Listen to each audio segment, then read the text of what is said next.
Question ఇప్పటికీ అర్థం కాదు. అసలు ఆడవాళ్ళు ఎందుకు ఏం చేయకూడదు, ఎందుకు అంత రిస్ట్రిక్షన్స్ పెట్టి వాళ్ళని ఇంట్లో కట్టి పడేయాలని చూస్తుంటారు. ఈవెన్ సరే పెళ్ళయ్యాక భర్త, అత్తమామలు, సరే అత్తగారు బంధువుల తరఫు వాళ్ళు అందరూ నీకు అవసరమా అని చెప్పేసి అదే వాళ్ళ తరఫున వాళ్ళకైతే చేసేసుకోమని చెప్పేసి హ్యాపీగా పంపించేస్తారు. అదే భార్య చేస్తా అంటే మాత్రం నీకు అవసరమా, ఇంట్లో ఉండి పిల్లల్ని చూసుకోక ఎందుకు నీకు అవసరమా అని చెప్తే సరేలే అని చెప్పేసి పిల్లల కోసం అన్నిటి కాంప్రమైజ్ అయిపోయి పిల్లల కోసం భరించుకుంటూ ఇంట్లో ఉంటుంది.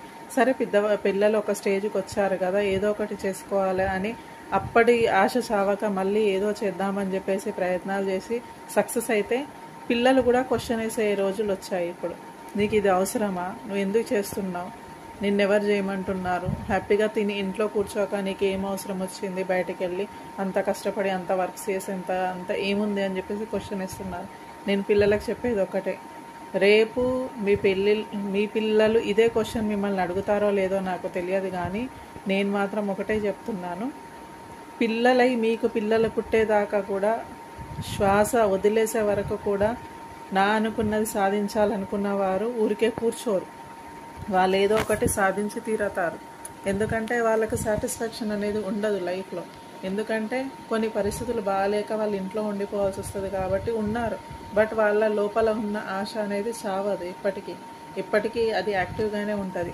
కాబట్టి వాళ్ళు ఏజ్ అని మ్యాటర్ దృష్టిలో పెట్టుకోరు. వాళ్ళు ఎంతసేపు ఏదో ఒకటి సాధించాలనే తపనలో ఖచ్చితంగా సాధించి చూపిస్తారు.